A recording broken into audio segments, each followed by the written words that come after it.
So hello everyone and welcome back. अब हम discuss करने वाले सेक्टर एनालिसिस क्या होता है। ठीक है, सेक्टर एनालिसिस या सेक्टोरियल एनालिसिस क्या मतलब होता है इसका, कि जितने भी सेक्टर मार्केट के अंदर है उसको एक बार इंडिविजुअल लेवल पे इसको हम डिस्कस करना, उसके इंडिविजुअल लेवल पे चेक करना कि उसके कौन कौन से स्टॉक्स बहुत अच्छे हैं, उस सेक्टर के पर्टिकुलर स्टॉक कैसे हैं, कैसे वर्क कर रहे हैं, क्या उसका ग्रोथ अपॉर्चुनिटी, रिस्क क्या है, कंपिटेटिव लैंडस्केप क्या है, वो हम थोड़ा सा डिस्कस करने वाले हैं। ठीक है, सेम सारी चीज़ यहाँ पे अपने नोट्स बना के रखा हुआ मैंने, जो कि बहुत ज़्यादा आसान रहता है, जो कि आपको भी हेल्प करेगा कि चेक करने के लिए।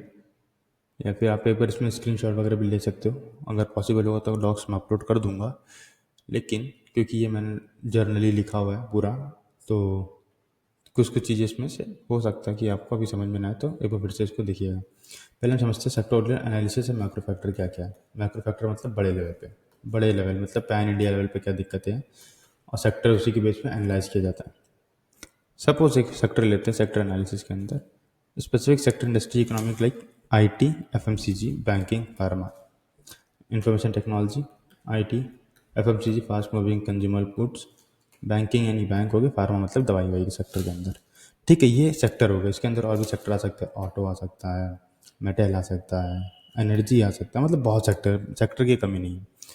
हमको क्या चीज़ मेन ये देखना है, ग्रोथ टेंस क्या है, कि ग्रोथ कैसे हो रहा है उस सेक्टर के अंदर, अपॉर्चुनिटी क्या क्या है, रिस्क क्या क्या है, और कॉम्पिटिटिव लैंडस्केप क्या क्या है, मतलब कंपटीशन में उसको अलग कैसे बनाता है, वो देखते हैं। ठीक है, this help investor to understand which sector are likely to perform well in different economic condition.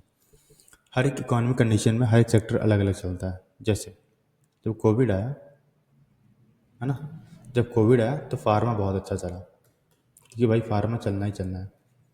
अब जब फार्मा से पैसा लोगों ने कमा के निकाल लिया, अब जब मार्केट में सब कुछ खोलने लगा तब क्या हुआ, शॉपिंग यानी कि शॉपिंग वाले बढ़ने लगे, क्लोथिंग ब्रांड जो जो कपड़े खरीद रहे थे वो, ट्रैवलिंग वाले स्टॉक्स बढ़ने लगे। ठीक है, पेट्रोल तेल ये सब के स्टॉक्स बढ़ने लगे, क्योंकि फिर लोग आना जाना चालू कर दिए, तो उसके अंदर जो पैसा कंज्यूम होगा पेट्रोल के अंदर होगा, डीजल में होगा। ठीक है, आप ट्रैवलिंग करोगे, फूड में होगा।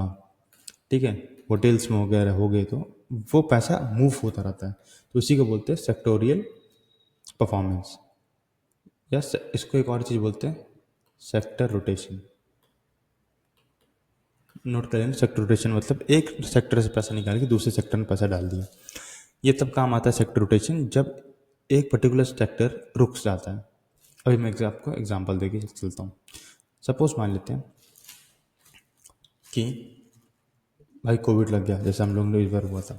कोविड के अंदर क्या होता है, लोग आ जा नहीं रहे थे, लेकिन फार्मा एफएमसीजी तो चल ही रहा था, खाने पीने पे तो बंद नहीं होगा, वो तो चल ही रहा है अपना। ठीक है, तो वो चीज़ें वहाँ पे काम करती हैं।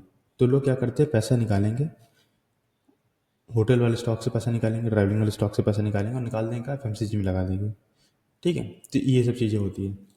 अब मेजर सेक्टर कौन कौन सी है स्टॉक मार्केट के अंदर। ठीक है, तो मेजर सेक्टर मान लो आईटी बहुत बड़ा सेक्टर है, इसके अंदर आप टीसीएस इन्फोसिस ले लो, ग्लोबल डिमांड है, इनके ड्रिवन क्या है, की ड्रिवन क्या है, मतलब मेन फोकस क्या है, धंधा कहाँ से आ रहा है, ग्लोबल डिमांड है, प्लस यूएसडीटी आईएनआर, ये लोग बिजनेस में पैसे डॉलर में लेते हैं।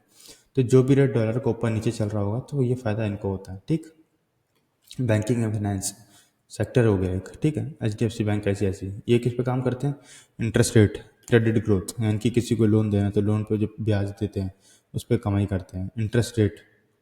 ठीक है, एफ एम सी जी खाने पीने के अंदर, H U L Hindustan Unilever, Nestle consumer spending inflation, consumer spend करते हैं, और महंगाई, महंगाई ड्रिवन। सपोज मान लो कि महंगाई हो गई, 2 रुपये दूध बढ़ गया सपोज। ठीक है, 2 रुपये पर लीटर बढ़ गया, तो ये कंपनी अपने ऊपर थोड़ी लेगी, सीधे कस्टमर को पास ऑन कर देगी। जो दूध में मान लो 25 रुपये का लेता था, वो मैं 27 रुपये का लूँगा पर लीटर।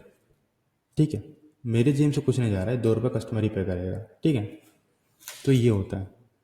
अब हम लोग चलते हैं pharma, Sun Pharma Cipla, R N D USD approval. इसके अंदर क्या ड्रिवन होता है, रिसर्च एंड डेवलपमेंट, फिर यूएस एफ डी ए से अप्रूवल मिले। यूएस एफ डी ए क्या होता है कि एक बाहर अगर आपको बेचना है तो वहाँ पे एक उनकी खुद की वो होती है, लाइक सरकारी एजेंसी समझो, जो कि अप्रूव करती है आपकी दवाई वाई।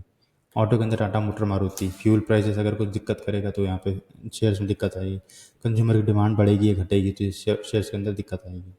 ठीक है। एनर्जी के अंदर रिलायंस ओएनजीसी, ऑयल प्राइसेस अगर ऊपर नीचे होती है, गवर्नमेंट की पॉलिसी कुछ इधर उधर हो गई तो ये स्टॉक के अंदर दिक्कत आएगी। इंफ्रा स्टॉक के अंदर हो गया, ये कैटेगरी सेक्टर बता रहा हूँ मैं। इंफ्रा के अंदर अल्ट्राटेक, एल, गवर्नमेंट स्पेंडिंग और रियल एस्टेट साइकिल। गवर्नमेंट क्या कहती है, स्पेंड करती है। गवर्नमेंट बोलती है आज हमारा बजट है कि हम इतने साल मान लो $1 बिलियन खर्च करेंगे, $1 बिलियन खर्चा करेंगे। अब वो खर्चा करेगी तो भाई रियल एस्टेट बनाएगी, मतलब घर बनाएगी। घर बनाएगी तो क्या लगेगा भाई, अल्ट्रा सीमेंट लगेगा, सरिया लगेगी, गिट्टी लगेगी, ठीक है। तो ये सब चीज़ें करती है। L&T मतलब लार्सन एंड टर्बो, एक बहुत बड़ी कंपनी है जिसने सरदार वल्लभ भाई पटेल की मूर्ति जो बनाई है अहमदाबाद में, वो नदी के पास जो बनी है, I don't know the name of the नदी, मेरे ख्याल से सर्वोदय नदी, क्या नाम है, सरस्वती नदी को जैसे कोई नदी है वो, वहाँ पे उनकी जो मूर्ति बनी वो L&T नहीं बनाई है, ठीक है। अब what is macro factor? Macro factor क्या होता है? आपने अगर इकोनॉमिक्स में पढ़ा होगा तो there are two types of factor, micro and macro. Micro में छोटे सेक्टर, मतलब बहुत छोटा हो गया। मैक्रो बड़े लेवल पे, इंडिया लेवल पे, इंडिया पे। माइक्रो के अंदर हो सकता है स्टेट देख रहे हो या एक डिस्ट्रिक्ट देख रहे हो, छोटे से लेवल पे। मैक्रो के अंदर पूरा इंडिया देख रहे हो। मैक्रो फैक्टर है big picture economic indicator that implied entire market and economy. देखा, एंटायर मार्केट एंड इकोनॉमी को दिखाने के लिए मैक्रो फैक्टर होता है। ये क्यों ज़रूरी है? पहली बात तो मैक्रो फैक्टर ज़रूरी इसलिए है कि अगर जीडीपी ग्रोथ देखना तो डिस्क्रिप्शन क्या है, हेल्थ, इकोनॉमी अच्छी है कि नहीं। इकोनॉमी अच्छी है तो ग्रोथ होगी जीडीपी की। इम्पैक्ट क्या होगा मार्केट का? अगर हाई जीडीपी होगी तो मार्केट बुलिश होगी। सिंपल सी बात है, देश अच्छा कर रहा है तो मार्केट, स्टॉक मार्केट अच्छा करेगा उसका, क्योंकि पैसा आ रहा है। Inflation, rise in prices, inflation, cost pressure in companies. अब महंगाई बढ़ेगी तो क्या होगा, प्राइसेस बढ़ जाएंगे, यानी कि चीज़ों के सामान के रेट बढ़ जाएंगे, जिससे कि क्या होगा, सारा कॉस्ट का जो प्रेशर होगा कंपनी से पड़ेगा, ठीक है। Interest rate, cost of borrowing, rate है स्लो ग्रोथ। अब मान लो सरकार ने इंटरेस्ट रेट बढ़ा दिया, मतलब मान लो 0.5% से इंटरेस्ट रेट बढ़ा दिया, तो किसी के ऊपर अगर लोन है 10% का तो कितना जाएगा, 10.5, ठीक है। अगर लोन का रेट ज़्यादा होता है ना, लोग बोरो भी नहीं करेंगे, जिससे कि जो इकोनॉमी के अंदर पैसे का फ्लो होगा वो थोड़ा कम हो जाएगा। अगर लोन पैसे लेंगे तो क्या होगा, सही पैसा घूमेगा मार्केट में। मैं 10 लाख का लोन लेकर घर में थोड़ी रखूँगा, लगाऊंगा ना कहीं ना कहीं। तो मैं जब कहीं मान लो मैं कोई कंपनी चालू कर रहा हूँ तो मशीन खरीदूंगा, तो मेरा पैसा 10 लाख रुपये वहाँ जाएगा, कंजप्शन होगा, तो वो पैसा मार्केट में घूमेगा। अगर ये इंटरेस्ट रेट बढ़ जाएगा तो फिर मैं वो भी नहीं कर पाऊंगा, ठीक है। आरबीआई पॉलिसी, यानी कि मॉनेटरी पॉलिसी के एक्शन क्या होगा, रेट कट हो गया तो इकोनॉमी बूस्ट मिल गया। अब मॉनेटरी पॉलिसी के अंदर रेट कट क्या होता है? रेट कट का मतलब होता है कि इंटरेस्ट रेट कट कर दिया 0.5 बेसिस पॉइंट्स से। अभी रिसेंटली हुआ है 0.5 basis points interest rate cut हुआ, जिससे कि मार्केट के अंदर बहुत तेज़ रिकवरी आई, मतलब बहुत sharp, specially in banks. Bank के अंदर डेफिनेटली होते हैं, क्योंकि रेट कट वगैरह बैंक देखते हैं। क्रूड प्राइस अगर बढ़ गए तो इनपुट कॉस्ट बहुत ज़्यादा बढ़ जाती है, पेंट स्टॉक गिर जाते हैं, और अपना इंडिगो गिर जाता है, क्योंकि उसके तेल का धंधा ही है। Rising oil bad for importers, good for oil producer. Oil producer company के लिए अच्छा है, जैसे ONGC, रिलायंस, ठीक है, ये लोग के लिए अच्छा है। लेकिन इम्पोर्टर्स के लिए दिक्कत वाली बात है, बैड फॉर इम्पोर्टर्स, क्योंकि हमको डॉलर के अंदर पैसा देना पड़ेगा, जो कि पैसा हमारी करेंसी फिर ढीला करेगा बाहर जाके, ठीक है। तो इसलिए bad for imports but good for company जो कि ऑयल के अंदर काम कर रही है। अब अब हम लोग बात करते हैं एक्सचेंज रेट, ठीक है। What is exchange rate? Impact of export and import, depreciating INR help of IT in pharma export. अब हम लोग इम्पोर्ट और एक्सपोर्ट कितना कर रहे हैं उसके हिसाब से हमारी जो करेंसी का रेट है वो डिसाइड होता है। सपोज मान लो हमने डॉलर के अंदर एक्सपोर्ट किया, मान लो $10,000 का हमने एक्सपोर्ट किया, तो वहाँ से पैसा डॉलर में आएगा, डॉलर में आएगा तो यहाँ पे करेंसी में हम लोग कन्वर्ट करवा के अपने अकाउंट में ले लेंगे। फिजिकल पॉलिसी क्या है? फिजिकल पॉलिसी में government spending on taxes, more spending is equal to boost on infrastructure on consumption. Physical policy का मतलब गवर्नमेंट के क्या स्टेप्स है, क्या रोल्स है स्पेंडिंग के ऊपर। जब तक सरकार नहीं खर्चा करेगी तब तक इकोनॉमी में कंजम्पशन नहीं आएगा। अगर ये सब नहीं आएगा तो इंफ्रास्ट्रक्चर को बूस्ट नहीं मिलेगा।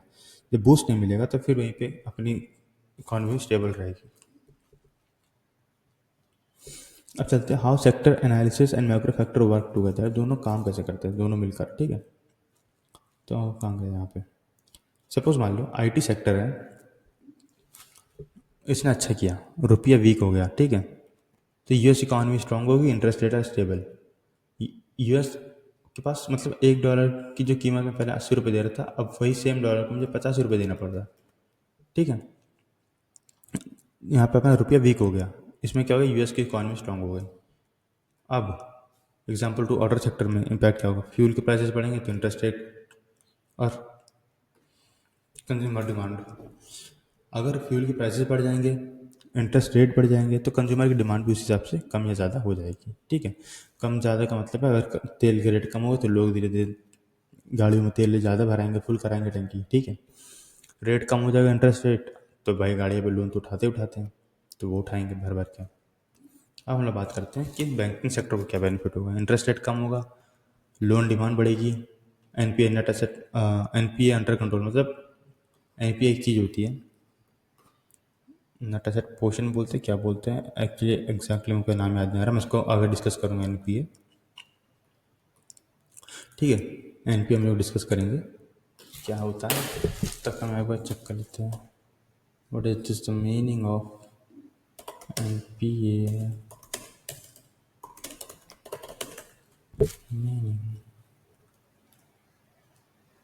NPA stand non performing, okay okay, right right, याद आ गया।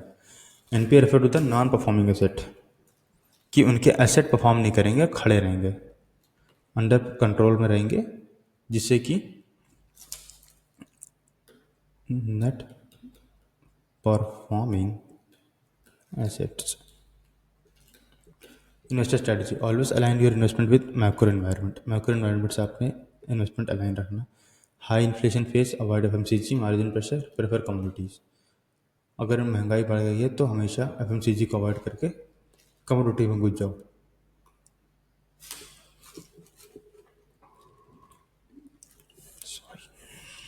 अब हम लोग डिस्कस करते हैं during the interest rate cut, focus on rate sensitive sector like auto, real estate, banking. अगर इंटरेस्ट रेट कम होगा ना तो ऑटो सेक्टर भागेगा, रियल एस्टेट भागेगा, क्योंकि यहाँ पे जब आपको लोन सस्ते पे मिल रहा है तो लोग लोन लेके यही सब में इन्वेस्ट करते हैं अधिकतर। ठीक है, गोल्ड खरीद लेंगे तो बहुत कम चांस है गोल्ड खरीद लेंगे, लेकिन मोटा मोटा वो लोग रेट सेंसिटिव होते तो ऑटो, रियल एस्टेट या बैंकिंग के अंदर भागते हैं। गवर्नमेंट पॉलिसी को ट्रैक करे, पीएलआई स्कीम निकालिए और कैन बूस्ट मैन्युफैक्चरिंग सेक्टर। ठीक है, पीएलआई स्कीम निकलती रहती है, सरकार की कुछ ना कुछ स्कीम निकलती रहती है जो कि मैन्युफैक्चरिंग सेक्टर को बढ़ाएगा। तो ये आपको ट्रैक करना है। फाइनल टेक अवे क्या है, smart investor don't pick stocks, they pick right sector at right time at right macro cycle. अगर कोई स्टॉक सही टाइम पे ₹100 का है तो हम, और हमको दिख रहा है उसकी ग्रोथ भी अच्छी है, तो सही टाइम पे सही सेक्टर और सही रेट पे पकड़ के हमको इन्वेस्टमेंट करना है। सो यार this is for all right now. और बहुत ज़्यादा बेसिक था, इसके अंदर कुछ खास था नहीं, तो मैंने इसको ज़्यादा डीप में कवर किया नहीं है। आप चाहते हैं तो उसको एक बार फिर से देख सकते हैं, जिसमें कि आपको all of things that we are discuss सब अच्छे से एक बार फिर से समझ में आ जाए। नहीं समझ में आता, जैसे मैं बोलता आ रहा हूँ, नोट सेशन में सब क्लियर करेंगे, और जिससे कि आने वाले टाइम पे आपके कोई भी डाउट नहीं होने चाहिए, क्योंकि अगर आगे चल के ट्रेडिंग वाले में दिक्कत आ गई तो दिक्कत है, फिर मैं उसमें भी आपकी हेल्प नहीं कर पाऊँगा। तब तक के लिए बाय बाय, टेक केयर।